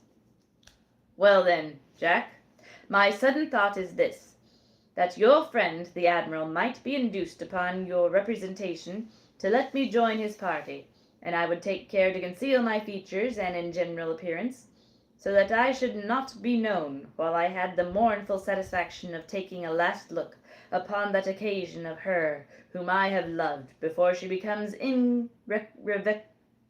irrecoverably the wife of another." I wanted to say irrevocable, but it is irrecoverably. You're thinking of trusts and business entities and all the things we do to protect our assets. You have a pretty nice asset. Darling, not in front of everybody here. "If you wish it," said Jack, "it shall be done. I'll undertake all that shall be no objection on the part of the Admiral, and as for the Bannerworths, they are good sort of people, and would do all they can for anybody, I'm sure." "I should take it as a particular favour, for although I feel now that my hopes are blasted, and I can have no possible expectation of beholding her with the eyes of pleasure, I still wish to look upon her, that I may see if anything of regret is upon her countenance, or if she has quite forgotten the past." "Say no more," said Jack, "but consider it done. I'd take care, though, if I were you, that she did not find me out, for I wouldn't let her the finest woman that ever breathed. No, not if she was 7 feet high and as big as a big hogshead. Fancy that I cared so much for her as to go to her wedding after she jilted me." "She shall not see me," said James Anderson. "She shall not see me, you may depend, for without doubt the guests will be numerous, so that I can easily keep myself in the background and look upon her face, without her being at all aware of the presence of such a person at the ceremony." "Oh, I bet you can manage that. And if I were you, Just as I was going away, I'd give the Baron a jolly good kick and tell him that you wished him joy in his bargain. But I wouldn't do anything violent, you know, but just a quiet thing, like that would just show him all what you thought of him and thought of the business. A sense of my wrongs, said James Anderson, should not extinguish a sense of justice, and I have no means of knowing that the Baron is at all at fault in this matter. Oh, aren't you a nice by one half? If a fella takes away my sweethearts, I'm me if I don't care who's at fault. Oh, but it isn't necessary that we should be just at all events. But still, Jack, accept my sincerest thanks for placing me in the way of looking upon Helene. I'd rather see that she was happy and contented with her lot than I would observe evidences upon her face of any passionate regret. The former would reconcile me by making me think that I had made a great mistake in the object of my attachment, while the latter would leave me in my heart in a never-ceasing pain. Come on, said Jack. I fear I tax your patience, Jack Pringle, when I talk in such a strain as this. I'll be hanged if you do. What do you mean by it? There's a lots of women in the world, and I have no patience with a fellow that because of one girl uses him ill, goes snivelling and crying about in his feelings and his agony, and his chest and all that sort of thing.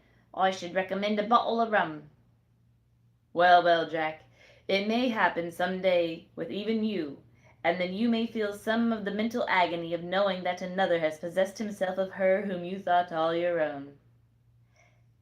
This, of course, was hitting Jack rather hard, although James Anderson did not know it, and so he said, Oh, well, to be sure, there is something that in that after all. No, I don't mean to say there ain't, but however, keep up your heart, me boy, and there's no saying what may happen yet.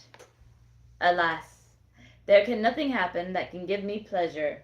All is lost now, and the only hope I can have is to forget. I'm not going to hit you in the eyeball just because I did that once. You got me in my tooth. Oh, it was your tooth. I'm not going to hit you in your tooth. I'm backing up. You're that I'm at a break. Okay, she's taking a break. We got to 150,000 taps, which means it's time for us to do some magic. So here we go. Everybody pay attention here.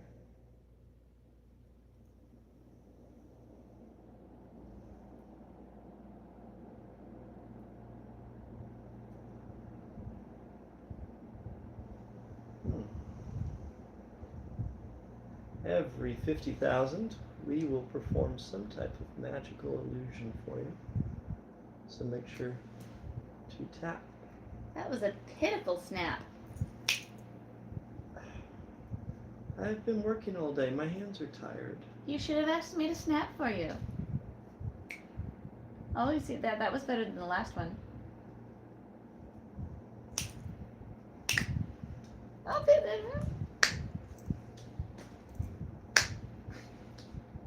see? You can do it. I can do it. You're right. I love you. Thank you for believing in me. I'm sorry I didn't snap good enough for your trick. I hope you'll all forgive me. I forgive you. Thank you. You may go back to reading. Jack would have written a letter back to the Admiral in reply of the one which he had received, only that somehow or other he was not a first-rate penman, and, as he said, it was such a bother to know where to begin, and when you did begin, it was such a bother to know where to leave off, that, taking all things into consideration, he rather on the whole declined writing at all, and, as the appointed day was near at hand on which the wedding was to take place, he thought that it would do quite as well if he kept the lookout which the Admiral had suggested for the arrival of the Bannerworths. As for the scheme of James Anderson to be present at the wedding, the more Jack thought of it, the more he liked it, because he considered that if it afforded a chance, at all events, if not a good prospect of as general disturbance as any that had ever existed. Lord, what fun, he said, if he would but kick the Baron, and then all the Baron would fall foul of him, and the girl scream, and the old Mother Williams go into hysterics. Why, that would be a lark, and no doubt about it. It shouldn't, I say, enjoy it above a bit, I'd give them a helping hand somehow or another, and then, who knows but the girl may have been regularly beragged by the old cat of a mother into the match, and may wish for all the world to get out of it. There can be no doubt. But if that Helene Williams, even at the last moment, chose to make any appeal, it would not be made in vain to Jack Pringle, who with all his faults, and they were numerous enough, had in his heart a chivalrous love of right, and a hatred of anything in the shape of oppression, which nothing could subdue, and such qualities as these surely are amply sufficient to atone for a multitude of minor errors, which were more those of a habit and defective education than anything else. It very much delighted him to think that the Admiral and the Bannerworths were coming down to Enderbury, because such a fact not only prolonged his stay there, which he was pleased as it should do, because he was really very much delighted with the place, but it at the same time threw him again into the company he so much liked, and his attachment to the Bannerworth family had really become quite a strong feeling. He waited, quite with impatience, until the Thursday came on which the Admiral had announced his arrival, and instead of being in the town, or on the outskirts to watch for him, which would have been but a tiresome operation, Jack walked boldly on to meet them by the high road, which he knew they must traverse. After he had gone about 4 miles, he had the satisfaction of seeing, in the distance, a travelling carriage, manned, as he called it, with 4 horses, rapidly approaching, and Jack immediately produced a large silk handkerchief that he had purchased, with which was a representation of the national flag of Great Britain. This he fastened to the end of a stick, and commenced waving it about as a signal to the Admiral of his presence on the road. At this moment, too, it happened fortunately for Jack Pringle, as he considered that a man came across a stile in the immediate vicinity where he was, with a pew-pew in his hand. "Hilloa, friend," said Jack Pringle. "Just let me look at that pew-pew for a minute." "I'll see you further first," said the man. "You seem to me as if you were out of your mind." So saying, he levelled the piece at some birds which were flying overhead, and pewed one barrel and then the other in rapid succession. "Why, thank you," said Jack. "That was all I wanted, and it will answer my purpose exactly. There's nothing like, when you display your flag, firing a pew or two. It's all right. He sees me, he sees me." The Admiral had actually been looking from the window of the carriage, although he had not expected to see Jack quite so soon, but the appearance of the handkerchief was made so much to resemble a flag, convinced him of the fact that Jack had come a distance to meet them, and when he heard the pew-pew fire twice, he was quite delighted, and leaned back in the carriage as he cried, "Ah, Flora, my dear, it is a great pity that Jack is so given to rum, for he is a remarkably clever fellow.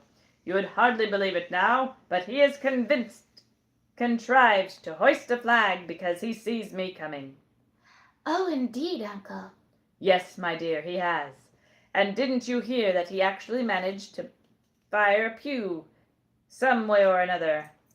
"I certainly did hear the report, but I had no idea what we were indebted to Jack Pringle's management for them." "Oh, yes. I can see him a short distance ahead. He's lying to now, and if the wind wasn't against us, we should be up to him in a few minutes. But don't you feel it blowing in your face?" Notwithstanding, the Admiral considered, which he certainly did, that the wind was a real impediment to the progress of a carriage. They did, in a few moments, reach to where Jack Pringle was waiting, when the Admiral called out from the window in a loud voice, "Hilloa! What ship, and where are you bound to?" "The Jack Pringle," was the reply, "from Underbury, to fall in with the Admiral Bale convoy and the pretty Flora." "There now," said the Admiral. "Didn't I tell you what a clever fellow Jack was? What a shore-going humbug who had never been to sea would have thought of such a thing?" "Well," said Jack, as he walked up to the coach window, for the positions had been ordered to halt, or, as the Admiral had expressed, to heave to. "Well, here Here all you are, all of you. Yes, Jack. And I was just saying I thought you a very clever fellow. Well, I'm sorry that I can't return the compliment, you poor old creature, said Jack. I hope you haven't got yourself into any trouble since I've been away from you. What a miserable old hulk you do look, to be sure. There you go again now. You are getting into a passion as usual. What a dreadful thing it is to have a temper, to be sure, when you can't manage. Jack scrambled up behind the rumble before the Admiral could make any reply to him, for indignation stopped his utterance a moment or two, and when he did speak it was Flora he addressed himself more too particularly, saying, Now, did you ever know a more ungrateful son of a biscuit than that? After I had just told him that I thought him a clever fellow, for him to burst out abusing me at that rate. Now I have done with him. "Oh, you may depend, Admiral Bell," said Flora, "that he don't at all mean what he says, and I'm convinced that he entertains for you the highest possible respect, and that he is only jesting when he uses those expressions which would seem as if it were otherwise." Let's just wait, said the Admiral, till the wedding is over, and then I'll let him know whether a boatswain is to make a joke of an admiral to the fleet. Is that the end of that chapter? That is. That's probably going to conclude our story time. I do agree. I appreciate all of you coming and spending time with us today. It's been delightful listening to more of the preparations for Varney's wedding to Helene, and all the people doing their things and going about and wondering what kind of catastrophe might await our poor vampire. Am I mad? No, of course I'm not mad. I've been on this diet for 2.5 years. I don't eat any plants whatsoever, just meat, high-fat dairy, that's all. It's been wonderful for us. Shane does not want to be president. I don't really even want to be mayor. I'm running for mayor because I want to fix problems in my city, and I feel like I'm capable and qualified to do so. I don't think I'm capable and qualified to fix the problems of our nation. I don't know that there's anybody left that would be, so. Why do I wear these particular clothes? Because I like them. The colors I feel like suit me nicely. Next Wednesday is the 3rd. Okay. Is that okay? Will we be here? We may be here Wednesday the 3rd. But I don't think we'll still do Vampire Story Night that day. The Wednesday following will probably be a strange one for us. There is going to be a Vampire Story Night we miss in a while, but not next one. We have been faithful as possible for the most part. We're very wonderful, and every Wednesday evening, make sure to follow and join us. How did I choose the home we live in? The home we live in almost chose us. We had an opportunity to buy it at a good price, and it made sense for us to live here for this stage of our life, and then we'll be moving on to another home afterwards. It's just a place we sit. With maybe a dining room and a pantry and maybe a laundry room. It could be beautiful. I love you, you dear thing. Xavier is 22. All right, boys and girls, thank you so much for hanging out with us. Do vampires eat Thanksgiving dinner? I don't think you've been paying attention to our book very thoroughly. Vampires can eat regular food. Logging off of this one. Bye. Now we're logging off of this